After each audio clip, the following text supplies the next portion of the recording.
Assalamualaikum warahmatullahi taala wabarakatuh. Bersyukur kepada Allah kerana dengan limpah dan kurnia-Nya dapat kita bertemu lagi pada hari ini walaupun masih di alam maya. Okay, kita mula kelas kita hari ini dengan bacaan Ummul Kitab Al-Fatihah. Bismillahirrahmanirrahim. Alhamdulillahirabbil alamin arrahmanirrahim maliki yaumiddin iyyaka na'budu wa iyyaka nasta'in ihdinas siratal mustaqim siratal ladzina an'amta 'alaihim ghairil maghdubi 'alaihim waladdallin. Amin. Alhamdulillah, kita dah pun masuk 3.1, 3.2 dan hari ini kita masuk topik 3.3 yang tajuknya ialah YDPA dan Raja dalam perlembagaan persekutuan dalam bab 3 Raja berperlembagaan dan demokrasi berparlimen di Malaysia. Okey, masih di konteks Malaysia, diteruskan institusi yang di-Pertuan Agong. Jawatan Yang Pertuan Agong diperkenalkan selepas negara mencapai kemerdekaan pada 1953. Menarik.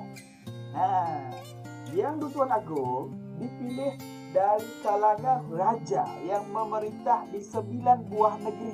Negeri apa? Negeri yang beraja sekarang inilah Selangor, Perak, Negeri Sembilan, Pahang, Johor, Kelantan, Terengganu, Perlis, Kedah. Ada 9 negeri semuanya. Okey, teruskan. Ini dalam konteks kamu ada ni. Okey, senarai Yang Pertuan Agong.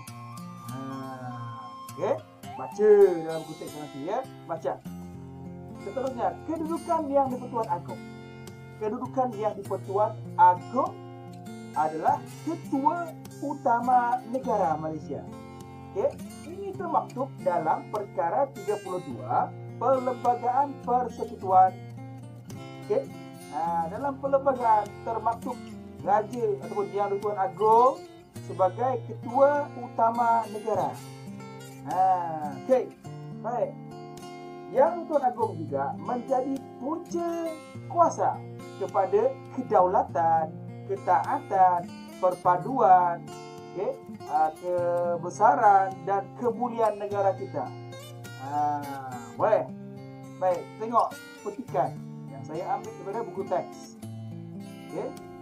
Sumbernya Lembaga Penyelidikan Undang-Undang 2019 Perlembagaan Persekutuan Petaling Jaya International Law Book Service. Okey. Perlembagaan Persekutuan bahagian 4. Persekutuan bab 1 Ketua Utama Negara. Perkara 32 Ketua Utama Negara bagi persekutuan dan isterinya bagi persekutuan digelar Yang di-Pertuan Agong yang hendaklah diberi keutamaan daripada segala orang dalam persekutuan yang tidak boleh dikenakan apa-apa jua pun prosiding di dalam mana-mana mahkamah kecuali di dalam mahkamah khas yang ditubuhkan di bawah bahagian apa tu? 15. Okey. Baik. Seterusnya, isteri Yang di-Pertuan Agong. Kerana yang kedua, isteri Yang di-Pertuan Agong digelar Raja Permaisuri Agong. Hendaklah diberi keutamaan daripada segala orang lain di dalam persekutuan selepas Yang di-Pertuan Agong. Yang di-Pertuan Agong hendaklah dipilih oleh Majlis Raja-Raja bagi tempoh 5 tahun, tetapi boleh pada bila-bila masa meletakkan jawatannya melalui surat yang ditandatangani sendiri olehnya yang ditujukan kepada Majlis Raja-Raja atau boleh dipecat daripada jawatannya oleh Majlis Raja-Raja dan hendaklah berhenti memegang jawatan apabila terhenti menjadi raja. Okey, menarik tak? Okey, yang mana dalam persekutuan ini dalam perlembagaan sudah pun memperuntukkan raja sebagai Ketua Utama Negara, Yang di-Pertuan Agong sebagai Ketua Utama Negara. Juga isteri Yang di-Pertuan Agong digelar sebagai Raja Permaisuri Agong. Telah pun diperuntukkan dalam perlembagaan persekutuan. Selain itu, Yang di-Pertuan Agong juga Okey, hendaklah dipilih oleh majlis raja-raja selama 5 tahun. Okey, yang menariknya kat sini, boleh bila-bila masa meletakkan jawatannya. Ini kita pernah lihat dalam baru-baru ini sebelum agung yang sekarang, iaitu Allahumma shalli ala sayyidina Muhammad wa ala ali sayyidina Muhammad. Okey, yang mana yang Tuan Agong kini yang menyandang jawatan yang Tuan Agong adalah Allahumma shalli ala ke bawah dulu yang Maha Mulia Seri Paduka Baginda yang Tuan Agong yang ke-16 Al-Sultan Abdullah Riayatuddin Al-Mustafa Bilal Shah Ibni Almarhum Sultan Haji Ahmad Shah Al-Musta'in Billah daripada negeri Pahang yang mula menjawat jawatan ini Tuan Agong bermula 31 Januari 2019 sehingga kini. Okay, yang mana kita melihat baginda menggantikan yang Tuan Agong yang ke-15, iaitu ke bawah duli yang Maha Mulia Seri Paduka Baginda yang Tuan Agong yang ke-15 Sultan Muhammad yang ke-5 Negeri Kelantan, yang mana menjawat jawatan yang Tuan Agong dan bermula 13 Disember 2016 sehingga 6 Januari 2019. Okey, kita melihat Sultan Muhammad yang ke-5 iaitu Sultan Kelantan meletakkan jawatan sebagai yang Tuan Agong pada ketika itu. Okey. Ini termaktub dalam ni perkara nombor 3 ni, dalam perkara 32. Okey anak-anak. Dapat juga kita melihat ya. Tak ada masalah. Kita teruskan. Keutamaan kedudukan dalam persekutuan. Keutamaan yang pertamanya adalah yang Tuan Agong diikuti oleh Raja Pemaisuri Agong. Yang ketiganya raja-raja dan pemangku raja. Yang keempat yang ditua bagi negeri-negeri. Yang kelima bekas Raja Pemaisuri Agong yang menerima saraan diraja daripada kerajaan persekutuan. Yang keenam Perdana Menteri dan yang ketujuh pula adalah timbalan Perdana Menteri. Itu adalah keutamaan kedudukan dalam persekutuan. Sehingga hari ini anak-anak, sehingga hari ini. Okey, baik. Institusi beraja ini merupakan penaung kepada rakyat. Okay, melampaui semua agama, bangsa, budaya dan pahaman politik.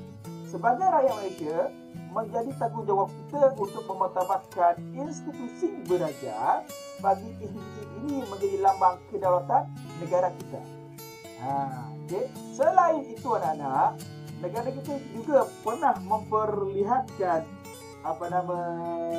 sejarah yang mana Seri Paduka Baginda yang Tuan Agong yang ke Allahumma salli ala sayyidina Muhammad yang ke-5, iaitu Tuanku Abdul Halim Muazzam Shah Ibni Almarhum Sultan Badli Shah ditambal menjadi raja, menjadi yang Tuan Agong yang ke-5 pada 1970 hingga 1975, dan juga sekali lagi menjadi yang Tuan Agong yang ke-14, iaitu pada 2011 hingga 2016. 2 kali baginda menjawat jawatan yang Tuan Agong. Ini sejarah pertama dalam negara kita. Okay. Baik, kita teruskan. Kuasa yang di-Tuan Agong.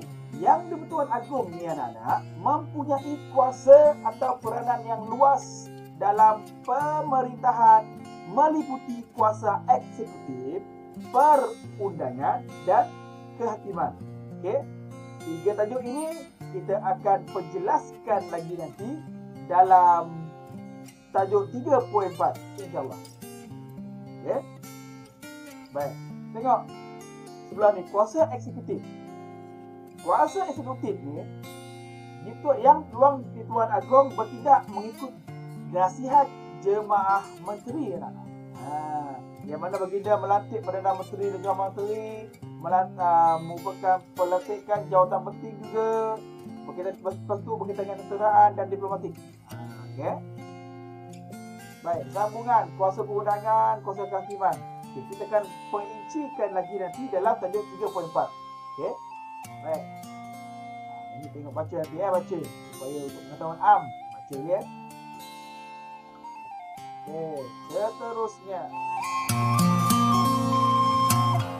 kesetiaan raja dan negara merupakan prinsip kedua rukun negara kita.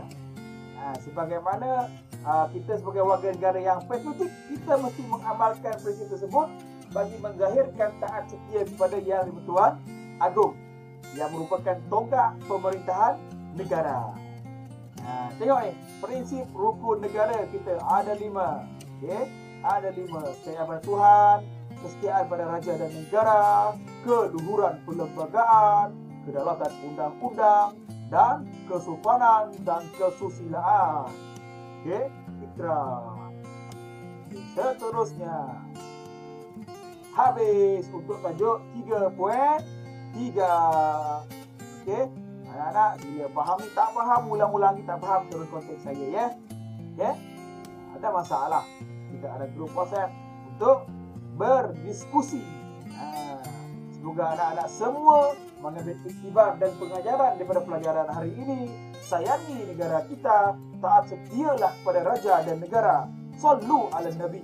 Allahumma salli ala Sayyidina Muhammad wa ala ali Sayyidina Muhammad. Okay? Kita tutup kelas kita dengan bacaan tasbih kifarah dan suratul As. Subhanakallahi wa bihamdik, asyhadu an la ilaha illa ant, astaghfiruka wa natubu ilaik. Bismillahirrahmanirrahim. Wal asri innal insana lafi husn illa alladhina amanu wa amilus solihat wa tawasaw bil haqq wa tawasaw bis sabr. Walhamdulillahirabbil alamin. Assalamualaikum warahmatullahi taala wabarakatuh. Salam pada mak ayah semua. Assalamualaikum.